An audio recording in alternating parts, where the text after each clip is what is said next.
side looking from the state line. This is actually an unusual sight. You see traffic all moving in the same direction. That's because they turned those vehicles around. That big 18-wheeler right now you see moving is coming the opposite way on the eastbound lane, coming back toward Riverwatch to try to clear this interstate.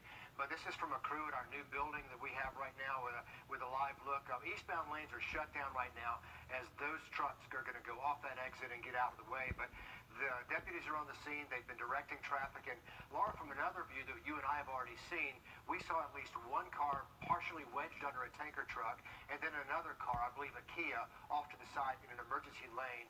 And you can see the result of the bridges here, courtesy of EarthCam. Right, affecting both sides, as you saw just then, them turning cars around. But it sounds like it was a pretty bad accident. We're not exactly sure of the injuries involved, but after looking at some of the damage, it looked pretty serious. So we'll keep you posted as we're able to share some of that with you.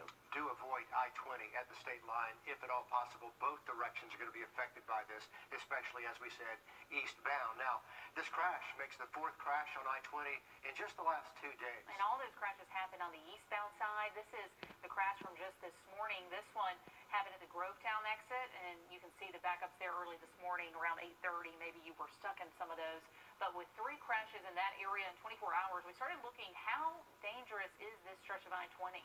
So we did some checking around and learned in the last 3 years there have been 337 crashes here, and this is just between the Thompson exit and the Grovetown exit.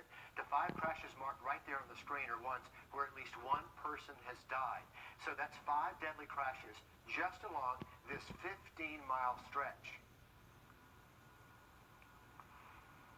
Nick Proto live for us there along I-20 at the Grovetown exit. And Nick, I know this is news to you that what's happened just down the road from you, but these are surprising numbers. Yeah, we've had multiple crashes here within the last 36 hours, as you guys said, but we found these really aren't isolated incidents. We combed through that data, and like you said, we found from exit 190 here in Grovetown to exit 175 in Thompson is a dangerous stretch of I-20. So now the question is why and what can be done to fix it? 337 accidents, 5 of them fatal, including 3 in just the last 2 weeks. GDOT sent us this detailed report for all 337 accidents since September of 2017. Nearly a quarter of them were here at exit 190. I spoke with a former deputy who used to work in this area. He chose not to go on camera, but he tells me speeding and last-minute lane changes have always caused accidents at this intersection. But he says it's gotten much worse from when he left the force about 10 years ago. He says one reason is people aren't slowing down for construction on the highway. GDOT is currently working on a lane widening project on Lewiston Road. They say it's to help with the growth Columbia County has seen. It's one of 3 projects on this 15-mile stretch, the others at exits 172 and 183.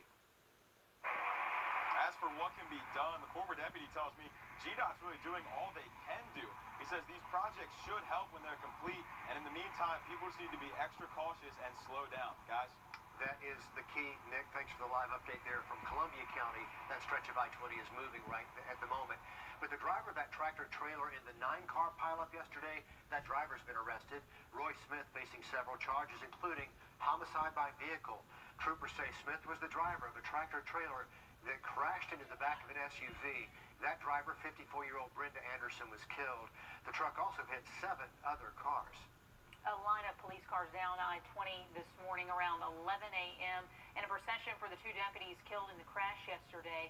The procession led the fallen deputies back to Fulton County today. The Columbia County coroner says every single county sheriff's office between Columbia County and DeKalb County blocked the on-ramps until this procession was able to get through. But deputies Anthony White and Kenny Ingram were killed yesterday in a crash with a tractor-trailer right near the Grovetown exit. So many deadly accidents we just told you about there. But they were on their way to pick up an inmate to transfer to the Fulton County Jail. White had been with the Fulton County Sheriff's Office for 7 years. Ingram had been on the force for 15.